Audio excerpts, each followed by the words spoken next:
asalaamaaleykum la famille maa ngi leen di ziar baax di leen bëgg di am mbégte saa su ne di ànd ak yéen seen bi di info actu Sénégal mbokk internautes yi dal leen ak jàmm. góor li ma la wax damay laal kër yi. partager commenter positivement. fermement. ayca mu ngi noonu loolu yomb na abonné te activé cloche bi waaye bul fàtte di aimer te di partager waaye bul fàtte bi di joxe sa xalaat si li nga xamante ni moo di si commentaire yi. li nga wax mooy dëgg. ndax nag boo leen ko defee doo leen ko réccu benn yoon. Chaque jour qu'on dort, qu'on se réveille, il y a de nouveaux dossiers. ngir yàlla déglu leen ma wax ba àggal. d'accord. toxo waaye toxowaay. ala. kan bi neex na. damay toog rek di seetaan di reeta. waaw Sadio Mané lan moo ko dal. dara xamu ko. waaye boo jógee daanu boo ana réeree daanu. xool naa Sadio moom tëdd kan bi jeexul.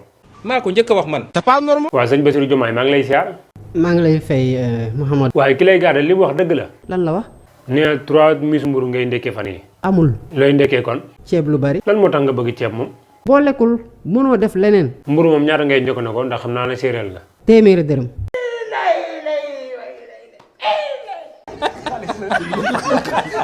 kon lan nga añee kon. kilo dugub. la ilaha illallah. reer bi nag moom loo koy def kon. mburu moom mooy piloté soo amee mburu loo ci dool fasak. waaw sa bëggum dugub gi moom kañ la la dal moom. bu ñuy door a juddu. est-ce que doo résumé ba élection yi jeex tamit. defuma ko. sama caagri bi ma tegoon fii xamoo kan moo ko jël. Amadou Ba. le 25 février moom lan nga dencal gars yi. labali leen labali gu metti. Macky de dégg naa moom dafa woote woon dialogue. loolu gàcce la. mais Sonko yow la moo tax demoo woon négocier. dama négocié wul dara. président Macky. naam Ousmane Sonko lan moo tax ñëwul ci dialogue bi. loolu intéressé wu ma man. ko waxul dëgg. Aminata Touré aussi dégg naa ñëwul moom tamit. du ma saboté waaye gone dañ naan ko gedd sa yaay ay. waaw waxu xale yi mooy leen président. yëfu xale yooyu lay def. doo nekk mag tuuti nag. déedéet. ah xale nga. lan moo la def xale. Mariam Faye. yaa ngi nax sa bopp de. waaw man de noppi naa man. kon ñu déglu Bassirou Diomaye Faye kàddu yi nga xamante ni yëkkati na ko. war a jël pour réhabiliter ñoom Karim Wade ak Khalifa Sall. après mu ne amnistie ou toute autre voie.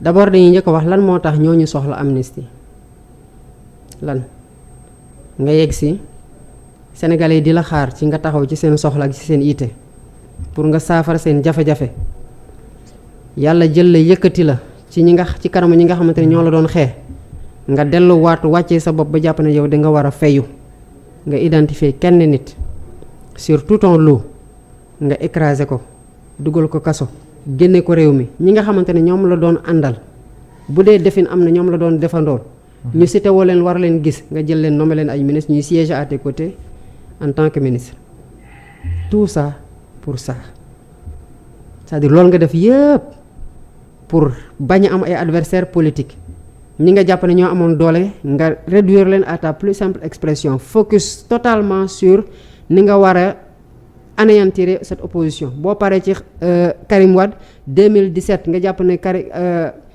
Khalifa Sall menace la par rapport à 2019 nga def pare ba écarter leen nga dem ba jëmi jamono nag nga xam ne lii mënul wéy parce que askan gi ci boppam jóg na won la ne ci bi nga ko tantee ci keneen lii nag dootul jàll parce que faluñu la pour lii te injustice bi mënuñu ko continuer di la seetal ngay def nii nga doog a toog ba tey bëgg a passer tout ça cette violence là exercée sur des individus leurs familles leurs partisans leurs personnes nga ne nañu fàtte lépp tout ça pour ça la traque des biens mal acquis liñ ci def yépp ci xaalis liñ ci def yépp ci énergie négative dans ce pays là ci féewaloo pour lii avec quel apport à l'époque quand le président Ousmane Sonko qui n'était même pas en politique a pris son courage pour dire que lii c'est un combat politique ñu soutenir ci suñu collègue parce que j'étais dans le syndicat en tant que chargé des affaires juridiques. Taïbu Ndiaye. oui gars yi dañu waxoon ne non nangam mais tey l'histoire lui a donné raison moo tax il faut pas avoir peur d'avoir un avis divergent face à un avis qui semble majoritaire. mais sama gars yi doo leen ma wax nan laay def ba fàtte li nga xamante ni moo di défaite bu Sénégal am démb si kanamu Côte d'Ivoire jéem naa def nu ne pour mën a fàtte défaite mais ba léegi daal mënul fexe ba génn sama bopp bi.